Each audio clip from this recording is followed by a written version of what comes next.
6 నెలల పాలనలో డెవలప్మెంట్ ఏం పెద్దగా కనబడట్లేదు. ప్రతీకార చర్యలు ఒకటి బాగా కనబడుతున్నాయి. ఇంకోటి ప్రజల్లోనే డెవలప్మెంట్ జరగట్లేదని ప్రజలే ఎలుగెత్తి చెప్తున్నారు. అయినా పాలకులు పాత సోదే చెప్తున్నారు. అంతకంటే డెవలప్మెంట్ ఏం కనబడలా ప్రస్తుతానికి. ముందు ముందు ఏమైనా చేస్తారో ఏంటో ఊరికి చూడటమే. ఎందుకంటే ప్రభుత్వం వచ్చేటప్పటికి గత ప్రభుత్వం ఏం చేసింది, మన ఆర్థిక వ్యవస్థ స్థితి ఏంటో తెలిసి కూడా అమలు కానీ హామీలు ఇచ్చి మాట తప్పడం అంటే రాజకీయ నాయకుడికి అంతకంటే దౌర్భాగ్యం ఇంకోటి ఉండదు. ఎందుకంటే ఈ ముందున్నవాడు పథకాలు చెప్పి అమలు చేశాడు. నువ్వు అంతకంటే ఇస్తానన్నావు, నువ్వు అమలు చేయకుండా నేను చేతులు ఎత్తేస్తున్నాను, నాకు ఫైనాన్షియల్ పొజిషన్ బాగలేదు అని చెప్పడం అనేది ఏ రాజకీయ నాయకుడికి సమంజసం కాదు. ఒకసారి నమ్మకం పోగొట్టుకున్న తర్వాత రాజకీయ నాయకుడు సర్వైవల్ కొంచెం కష్టం అవుతుంది. కాకపోతే ఎలక్షన్స్ వచ్చేటప్పుడు ప్రలోభాలు పెడతారు, ప్రజలు గొర్రెల్లా వేస్తారు, మళ్ళీ మామూలు. జగన్ గారి పర్యటన ఎలా అనిపించింది? విజయవాడ, గుంటూరు మరియు శ్రీకాకుళం పర్యటనలో పెద్ద ఇంట్రెస్ట్ చూపించండి. పర్యటన అంటే ఇప్పుడు వ్యవస్థలో ఎలా ఉంటుందంటే, వీళ్ళు ఉన్నారు కదా, క్యాడర్ ఉంటుంది కదా, క్యాడర్ కూడా సముచిత స్థానం ఇవ్వాలి. క్యాడర్ను రెచ్చిపోయి వాళ్ళు ఇష్టం చేయనడా అని పర్మిషన్ ఇవ్వకూడదు, కానీ వాళ్ళకి కొంచెం గుర్తింపు ఉండాలి. అది లేకపోవడం అనేది వన్ మ్యాన్ షోలోగా నన్ను చూసి ఓట్లేస్తారు, నన్ను వేస్తారు, నువ్వు చేసిన పనులకు వేస్తారు, బాగుంది. క్యాడర్ని నెగ్లెక్ట్ చేస్తే ఇలా ప్లేట్ తిరిగేటప్పటికి ఒక్కడ వెనకాల ఉండదు. ఒక పక్క చూసుకుంటే 2.0తో మళ్ళీ వస్తానని చెప్పారు. మొన్న వంశీ గారిని కలిశారు, తర్వాత మిర్చి యార్డ్ రైతులు కలిశారు. అక్కడ చెప్తున్నాను వింటారా, ఎలక్షన్లో ఓడిపోయిన ప్రతి రాజకీయ నాయకుడు అధికారంలోకి వచ్చిన అధికార పక్షాన్ని ఏంటి నువ్వు ఇంతకంటే ఓట్లు తెచ్చుకోలేవు, ఎలక్షన్ పెట్టు, రిజైన్ చేసి ఎలక్షన్ పెట్టు, మళ్ళీ గెలుస్తాం అంటారు. ఆ పాట ఏదో పాట పాడుతూనే ఉంటారు. వీడికి ఓట్లు రాలేదు ఆల్రెడీ, నువ్వు మళ్ళీ రిజైన్ చేసి నువ్వు మళ్ళా వచ్చేస్తే అప్పుడు చూసుకుందాం దమ్మంటాడు. దాంట్లో ఉపయోగం లేదు, అవి నిస్సారవంతమైన మాటలు. దానికి బదులు ఏదైనా నువ్వు చేయని పని గురించి క్వశ్చన్ చేస్తే బాగుంటుంది. అది ఉమెన్స్కి ఎలా ఉంది? ఉగాది నుంచి ఉచిత బస్సు అంటున్నారు, ఎప్పటి నుంచి ఓపెన్ అవుతుంది అన్నారు. ఫస్ట్ లో ఓట్లు వేసినప్పటి నుంచి అయింది. మహిళకి ఏమి అసలు అదేంటి, నెలకు 15,000 1500 వేస్తాను, అది లేదు. గ్యాస్ బండ డబ్బులు వేస్తాను, అది లేదు. ఉచిత బస్సులు అన్న, అది లేదు. ఓట్లేసి అనవసరం గెలిపించినట్టు ఉంది మాకు. జగన్ గారు మళ్ళీ వస్తున్నారు జనంలోకి, ఎలా అనిపించింది? జగన్ వస్తున్నాడంటే ఈసారి జగనే వస్తాడేమో, వస్తే వాళ్ళు చేసే పరిమాణం బట్టి. గుంటూరు మిర్చి యార్డ్లో రైతులకు భరోసా ఇచ్చారు, తర్వాత ఏమో వల్లభనేని వంశీ గారిని కూడా అంతకు ముందు కలిశారు కదా, ఎలా అనిపిస్తుంది ఇవన్నీ? ఎలా అనిపించింది అంటే ఆయన ఉన్నప్పుడు కొంచెం పర్లేదు అనిపించింది, ఇప్పుడు ఏం ఇదే అనిపిస్తలా. శ్రీకాకుళం పర్యటన కూడా వచ్చారు ఆయన, ఒక కార్యకర్త చనిపోతే వెళ్ళి పరామర్శించారు. నిజంగా జగన్ వైపు జనం ఉన్నారు కూడా. ఎందుకంటే నేను తెలుగుదేశం వేసింది, ఎందుకు అబద్ధమైన తెలుగుదేశం కేసు, ఎందుకంటే పరిమాణం బాగుంటుందేమో వేసా. ఏది మాకు ఇల్లు మా పెళ్ళి 20 సంవత్సరాలు, ఇంతవరకు ఏ ప్రభుత్వం వచ్చి మాకు ఇల్లు లేదు, ఏం లేదు. ఉన్నోళ్ళకి వస్తున్నాయి కానీ లేని వాళ్ళకి ఏమవుతున్నాయి? కూలీ పనులు చేస్తున్నాం మేము, ఉన్నోళ్ళకి బిల్డింగ్లు ఉన్నోళ్ళకి అన్ని ఉన్నోళ్ళకి వస్తున్నాయి అన్ని. గ్యాస్ బండ డబ్బులు ఇంతవరకు పడలేదు, 1500 వేసిన అది పడలేదు. ఉచితం బస్సు అన్న అది లేదు. అసలు ఎవరు వచ్చినా ఏమీ జరగదు. ఇంకా అవసరం వేస్ట్, ఇంక మాట్లాడుకోవడం కూడా వేస్ట్. వీటి గురించి ప్రభుత్వం గురించి మాట్లాడుకోవడం కూడా వేస్ట్. మిగతా అంశాలు ఏమన్నా బాగున్నాయా? అసలు ఏముంది, ఏమి బాగుందని చెప్పాలి మేము? ఏం బాగుంది? అసలు ఏమీ బాగలేదు. అది రూపాయికి ఇబ్బంది మాకు అందరికి. అసలు ఏ ప్రభుత్వం వచ్చినా మాకు జరుగుతుందని నమ్మకమే లేదు. అంతే, అంతకంటే మించింది ఏం లేదు. ఏ రేట్లు తగ్గినాయి చెప్పండి ఇప్పుడు వీళ్ళు వచ్చిన తర్వాత? ఏ రేట్లు తగ్గల. ఏదో గత ప్రభుత్వంలో 150 ఉంది, మేము వచ్చి 100కి ఇస్తాం అన్నారు ఆయిల్. ఏది 140, 150. మంత్లీ ఎంత అవుతున్నాయి సార్ సుమారు ఖర్చులు ఇవన్నీ? నా జీతం వచ్చి 13,000 అండి, నాకు 20,000 అవుతుంది. ఎక్కడి నుంచి ఎన్ని నెలలు ఎన్ని సంవత్సరాలు చేస్తాం చెప్పండి? మాటలు చెప్తారు ఏ ప్రభుత్వం అయినా కానీ. ఏంటి ఆడు చేయలేదు నేను చేస్తున్నాను అంటారు, ఏమి ఉండదు అక్కడ. సార్ ఫ్యూచర్లో అయినా ఏమైనా సంక్షేమ పథకాలు అందే ఛాన్స్ ఉంటుంది అంటారా? ఏమున్నాయి, ఏ సంక్షేమ పథకాలండి? ఏమో గ్యారంటీ లేదు. జగన్ గారు మళ్ళీ చంద్రబాబు నాయుడు గారు ఎలక్షన్లు ఏమన్నారు, బీసీకి మైనార్టీకి 50 సంవత్సరాలకే నేను పింఛన్ ఇస్తానన్నారు. 50 కాదు 55కి ఇవ్వమనండి. అన్న మాటలకి చాతలకి చాలా తేడా ఉంటుంది. అది జగన్ గారు మళ్ళీ జనంలోకి వస్తున్నారు సార్, ఏమన్నా మళ్ళీ కదులుతుందంటారా? ఏమో ఇక చాలా టైం ఉంది, ఇప్పుడే లెక్కేసుకుంటే ఎందుకు జగన్ గారి గురించి మనం. మొన్న విజయవాడ పర్యటన, గుంటూరు పర్యటన, శ్రీకాకుళం పర్యటన ఎలా అనిపిస్తుంది? ఏమో సార్, మనం ఆ డ్యూటీ చేసుకుని వెళ్తామే తెలుసు. కాకపోతే ఏంటంటే మెయింటెనెన్స్ ఖర్చులు బాగా ఇబ్బందికరంగా ఉన్నాయి. సరుకులు 60 రూపాయలు మినిమం తక్కువ లేవు. బియ్యం ఏం చేస్తున్నారు? ఏమీ చేయరు. అది మెయింటెనెన్స్ ఖర్చులు బాగా భారంగా ఉన్నాయి సామాన్య మానవుడికి. 20,000 లేనిది 2 మనుషుల కుటుంబం జరగటం కష్టం. ఏది అలవాటు లేకపోతే అది కష్టమేనంటారు, సామాన్యుడు బతకడం కష్టం, చాలా చాలా కష్టం. 20,000కి 2 మనుషులు బతకగలరు విజయవాడ సిటీలో, అంతే. ఏమీ లేకపోతే కూరగాయలు కొనుక్కొని, అది కూడా అన్నీ కావాలనుకుంటే అన్నీ ఉంటాయి. ఇక చాలా ఖర్చులు, ఇవి అనవసరం మనకి. ఏమండి, ఏది తక్కువ ఉంది చెప్పండి? వచ్చి 8 నెలలు అన్నారు, 100 రూపాయలకు వచ్చింది ఆయిల్ ప్యాకెట్, రాదు. అది జగన్మోహన్ రెడ్డి గారు ఏమో ములాఖత్ తర్వాత, వంశీ గారి తర్వాత మళ్ళీ గుంటూరు మిర్చి ఆడికి వెళ్ళారు. శ్రీకాకుళం పర్యటన ఉంది, మళ్ళీ మొదలు పెట్టారు ఏమన్నా అని. కామన్లే, ఎందుకంటే యాక్చువల్గా గత ప్రభుత్వం చేసిన తప్పిదాలు ఉన్నాయి కాబట్టి అది మళ్ళా పునరావృతం కాకుండా ఉండటానికని చెప్పేసి తను రియలైజ్ అవ్వచ్చు. నాకు తెలిసి ప్రజల్లో అయితే ఇప్పుడున్న గవర్నమెంట్కి చాలా మద్దతు ఉందని నేను చెప్తున్నాను. ఎందుకంటే అమరావతి డెవలప్మెంట్ కానీ, లేకపోతే ఇంతకుముందు జరిగిన కృష్ణలంక రిటర్నింగ్ వాల్ ఏమో కానీ, ఇప్పుడు తాడేపల్లికి మళ్ళా మంగళగిరికి రిటర్నింగ్ వాల్ శాంక్షన్ అవటం కానీ, అమరావతి మీద ఫోకస్ చేయడానికి ఖచ్చితంగా ఈ ప్రభుత్వం చేస్తుందని, దానితోడు కూటమి ప్రభుత్వం చాలా ఉపయోగపడుతుంది ఈ ప్రజలకి, ఈ దేశానికి, అది ఈ రాష్ట్రానికి బాగా ఉపయోగపడుతుందని నా అభిప్రాయం. ఏదైతే ఉందో పాత పార్టీల నుంచి వలసలు వస్తున్నాయి, కొత్త పార్టీలో చేరికలు ఉంటున్నాయి. ఎలా ఉంటుంది సార్ అభివృద్ధి సంక్షేమంతో పాటు ఈ ఉద్యోగ కల్పన అంటున్నారుగా? ఖచ్చితంగా ఇది, ఎందుకంటే నేను చూసిన ప్రకారం ఏంటంటే అభివృద్ధి అనేది తనకి అడ్మినిస్ట్రేషన్ చాలా బాగా తెలుసు. చంద్రబాబు నాయుడు గారికి బాగా చేయగలరు, ఎందుకంటే తెలివితేటలు బాగున్నాయి, బాగా చేయగలరు. మంచి ఎడ్యుకేటెడ్ అయినా, మంచి నైపుణ్యం ఉంది ఆయనకి. అలాగే కూటమి ప్రభుత్వం కూడా బాగా చేస్తుంది ఏదైనా సరే. తన నియోజకవర్గం పిఠాపురం వర్గం కానీ, అలాగే కేంద్ర ప్రభుత్వం కూడా అంతే.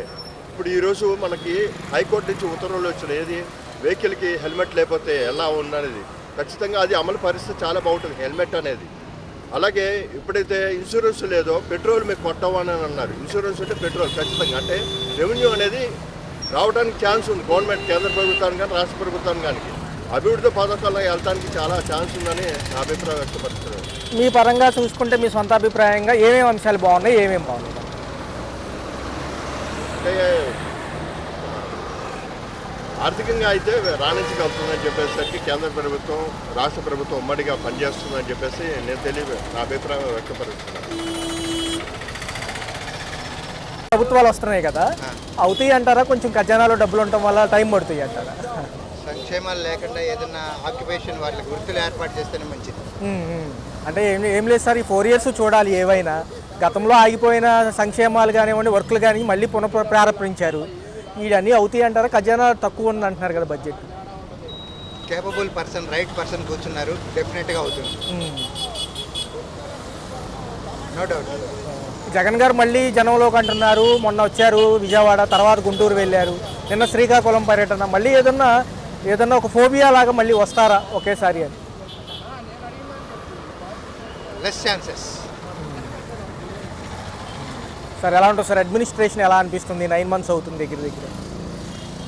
ప్రోగ్రెస్ కనిపిస్తాను. ఇంకేమైనా నచ్చిన అంశాలు ఏమైనా ఉన్నాయి అంటారా? ఇలా ఉంటే బాగుంటుందని ఉంటుంది కదా. కోల్పోయింది ఒకసారిగా రీబిల్డ్ చేయటము టైం తీసుకుంటుంది, కానీ అవుతుంది. We hope. Okay, thank you. అనిపిస్తుంది మీ అభిప్రాయం, మీకు ఎలా అనిపిస్తే అలా చెప్పండి, ఇబ్బంది ఏం లేదు. ఎలా చెప్తే అలా ఏముంది, వీళ్ళు చేసేది బాగానే ఉందనిపిస్తుంది మాకైతే. ఎవరికైనా కష్టపడి పని చేసుకోవాలి అంతే. సార్ జగన్మోహన్ రెడ్డి గారు పర్యటన స్టార్ట్ చేశారు, ఏమన్నా మళ్ళీ ఊపు వస్తుంది అంటారా? అవన్నీ మాకు తెలియదు. పనులు ఉన్నాయా? పర్లేదా? లేబర్ కూడా ఫుల్ వర్క్ ఉందంట, వాళ్ళే చెప్తున్నారు. నిన్న వడ్రం కూడా మేస్త్రిని అడిగితే పనులు వర్కర్లు వెళ్ళిపోతున్నారని చెప్తున్నారు. ఆడే చెప్పాడు, నాకేం తెలుస్తుంది, వాడు చెప్తేనే మాకు తెలిసేది. సార్ ఎలా ఉంది కరెంటు ఛార్జీలు, నిత్యావసర సరుకులు? అవి కరెంట్ ఛార్జీలు వాళ్ళు అట్లే వీళ్ళు అట్లా చేస్తున్నారు అంతే కదా.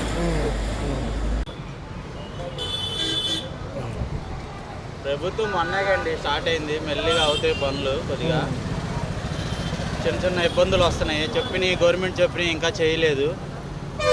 చేస్తారనుకున్నాం, చెప్పి గెలిచినప్పుడు ఒక మాట, తర్వాత మాట మాట్లాడుతున్నారు వీళ్ళు. జగన్మోహన్ రెడ్డి గారు పర్యటన స్టార్ట్ చేశారు. మొన్న విజయవాడలో వంశీ గారిని కలిసిన తర్వాత జైల్లో ములాఖాత్ అయిన తర్వాత మళ్ళీ గుంటూరు మిర్చి యార్డుకు భరోసా అంటున్నారు. కొనుగోలు రేటు కొంచెం పెంచాలి, నేను ఉన్నప్పుడు ఇట్లాంటి ఇబ్బందులు లేవు అంటున్నారు. ఎలా?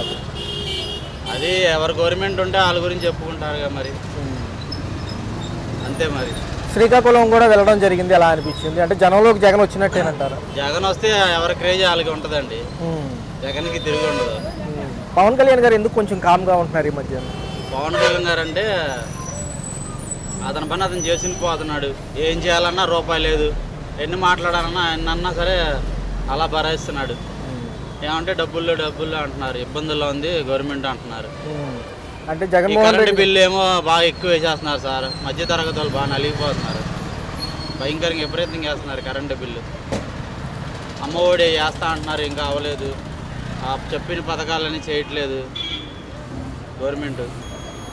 మెల్లిగా చేయమని చేస్తారని చూస్తున్నాం.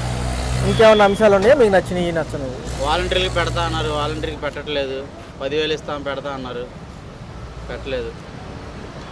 ఈ ప్రభుత్వం పర్లేదా? పర్లేదండి, బాగుంది, చాలా బాగుంది. కొన్ని పనులు చేస్తున్నారు. లేట్ అయినా సరే లేటెస్ట్గా చేస్తున్నారు. సార్ మరి జగన్మోహన్ రెడ్డి గారు కూడా పర్యటన మొదలు పెట్టారు, ఎలా అంటే వీళ్ళంతా అంటే ఆయనకి అంత అనుభవం లేదు, కాకపోతే కొద్దిగోపు చేశాడు, కాకపోతే అది నిలబెట్టుకోలేకపోయారు ఆఖరికి వచ్చేలోపు. మిర్చి యార్డులోకి వెళ్ళడం కానివ్వండి, కలవడం రైతులని, అలాంటివి ఏం జరగలేదండి. అంటే మొన్న వల్లభనేని వంశీ గారిని జైలు దగ్గర కలిశారు, ఎలా అనిపించింది? ఆయన పార్టీల వరకే కలుసుకుంటాడు, కానీ మిగతా వాళ్ళు వెళ్తే అసలు ఎవరికి పట్టించుకోలేదు. అంటే ఎలక్షన్ కోడ్లో ప్రచారం ఉంటే కనుక కేసులు ఫైల్ అవుతున్నాయి, ఎలా చూడాలి? ఎలాగంటే ఇక ఆయన చేసుకున్న పనులు ఆయన చూసుకోవాలి, ఇక జాగ్రత్త పడాలి. 9 నెలలు ఎలా అనిపించింది? 9 నెలలు కొద్దిగా పర్లేదు అనిపించింది. మొన్న వరదలప్పుడే తెలిసిపోయింది ఆ పార్టీ ఎలాంటిది అనేది, అందరికి ప్రజలకి అవగాహన వచ్చేసింది చాలా వరకు. మరి పవన్ కళ్యాణ్ గారు కూడా ఆయన కూడా అన్ని మంచి పనులు చేసుకుంటూ పోతున్నారు. ఆయన మాట మీద ఆయన నిలబడిపోతున్నారు. జగన్ గారు ఆగిపోతారా, ఇంకా కంటిన్యూ చేస్తారా? శ్రీకాకుళం కూడా వెళ్ళారు, ఎవరు కార్యకర్త చనిపోయారు. అది కూడా ఇక చెప్పలేమండి, అది ఆయన నడను బట్టి ఉంటుంది అది ఏదైనా. మీకు ఇంకేం బాగున్నాయి సార్? ఏం నచ్చలేదు? కొన్ని ఉంటాయి కదా. ఏం లేదు సార్, ఇక హాస్పిటల్ మీద పడుతుంది. పాలన ఎలా అనిపించింది? ధరలతో పాటు అనేక అంశాలు ఉన్నాయి, మీకు ఏం నచ్చినాయి, ఏం నచ్చలేదు? అవసరం లేదు సార్, అవసరం. 8 ఏళ్ళ పాలనలో 5 ఏళ్ళ పాలన కంటే 10 రెట్లు బెటరు. కొన్ని అంశాలు మీకు నచ్చినవి? కొన్ని అంశాలు నచ్చినవే కాదు, ఉన్నాయో చెప్తున్నా. నచ్చడం ఆడి వీడి మనకు అక్కర్లే. పరిపాలన ఎలా ఉంది అంటే గొడవలు లేవు, గోడలు లేవు, ఎవరైనా వస్తే అరాశకం లేదు, అన్నీ మంచిగానే ఉన్నాయి. కాకపోతే కొద్ది రేట్లు కొద్దిగా పెరుగుతున్నాయి. అవి కూడా చూసుకుంటే గవర్నమెంట్ బాగుంది, గుడ్ గవర్నమెంట్. సరే సార్, ఇప్పుడు అంటే సార్ ఏమంటారు? ఒక పక్కన జగన్ గారు మళ్ళీ వస్తానంటున్నారు, ఆయన వస్తే ఆంధ్ర ఇంకొక 10 ఏళ్ళు వెనకపోద్ది, ఇంకో 20 ఏళ్ళు వెనకపోద్ది. ఇప్పటికే పోయింది, మీరు చూసుకోండి. మాకు ఆలి అని కాదు, జగన్ గారు చుట్టం కాదు, ఈయన మొత్తం కాదు. పరిపాలన అయినప్పుడు ఎవరన్నా ప్రశ్నిస్తే వాళ్ళు బొక్కలు తెంగేవాళ్ళు, వీళ్ళు తెంగట్లా. వీళ్ళు ప్రశ్నిస్తే ఇంకా ప్రశ్నించమన్నారు, గంపుని ఉంటున్నారు. కాయగూరలో కొద్ది రేట్లు అదుపులో ఉంటే గవర్నమెంట్ని మించిన గవర్నమెంట్ లేదయ్యా. చేరదగిందే మనం అనకూడదు ఆ మాట. ఎందుకంటే సగం 20 ఏళ్ళు 30 ఏళ్ళు వెనకపోయింది మన ఆంధ్రప్రదేశ్. ఏమండి 80 ఏళ్ళు 30 ఏళ్ళు వెనకపోయిన దాన్ని గాలిలో పెట్టి మీరు చదువుకున్న పిల్లలకి అందరికీ ఉద్యోగాలు వస్తే ఆనందపడతారు. ఈ రేట్లు కానీ తగ్గిస్తే మాలాంటి సామాన్య మానవులు కూడా కొంచెం మంచిగా ఉంటాం. ఈ గుంటూరు మిర్చి యార్డులో వ్యాఖ్యలు ఎలా అనిపించింది? అది అంతా తప్పు నాన్న. ఈయన ఇచ్చినప్పుడు 7,000 ఇచ్చారు, ఇప్పుడు ఎంత ఇస్తున్నారు గుర్తించుకోవాలి. జనాలు ఎవరు లేరు, రౌడీలు రంగాలు ఏంటి ఆ దండాలు? ఒక నిబంధన ఉన్నప్పుడు ఆ నిబంధనల ప్రకారంగా పోవాలా. ఆలీలని కాదు మనం చెప్పేది, ఆ నిబంధనలకు వ్యతిరేకంగా వెళ్ళడం తప్పు. పవన్ కళ్యాణ్ గారు ఏమన్నారంటే దీనికి కౌంటర్గా మా పథకాలు మేము ఇచ్చుకుంటాం, గతంలో జగన్ వల్ల ఇవన్నీ మాకు డిస్టర్బెన్స్ చేయరాళ్ళు చేస్తే వాళ్ళకి వీళ్ళకి తేడా ఏముంది? వీళ్ళు వచ్చే కానీ మంచిగా చేస్తారు, కొంత ఆలస్యమైనా అన్ని పథకాలు చేస్తారు. గవర్నమెంట్ బాగుపడాలి, జనాలు బాగుపడాలంటే ముందు కంపెనీలు రావాలా. పిల్లలు చదువుకున్న వాళ్ళు కోట్ల మంది, లక్షల మంది ఎత్తుతారు. వాళ్ళందరికీ ఉద్యోగాలు వచ్చి వాళ్ళ తల్లిదండ్రులు సంతోషంగా ఉంటారు. ఈ పథకాల వల్ల మనం ఏం బాగుపడిపోతాం? 4,000 ఇస్తున్నారు, ఆ 4,000 తాగేసి పడుకుంటున్నారు పక్కన. ఈ 4,000 పథకాలు ఇవ్వడం మానేరు. వాళ్ళు వచ్చినా ఇస్తారు, వీళ్ళు వచ్చినా ఇస్తారు, ఇంకోళ్ళు వచ్చినా ఇస్తారు. అదేనా ఇప్పుడు చెప్పడం కంటే చేయడం. ఈయనేమో ఆయన 1,000 రూపాయలు పెంచడానికి 5 సంవత్సరాలు పెరిగింది. ఈయనేమో 1,000 రూపాయలు ఒకసారి పెట్టి ఓ 3 నెలలు వెనక్కి కూడా ఇచ్చాడు. ఎవరు బాధలు వాళ్ళే, మనం ఏం చెప్పలేము. జగన్ గారే గొప్ప ఏం కాదు, చంద్రబాబు గొప్ప కాదు. కాకపోతే పరిపాలన గొప్ప. చంద్రబాబు పరిపాలన బాగుంది, సూపరు.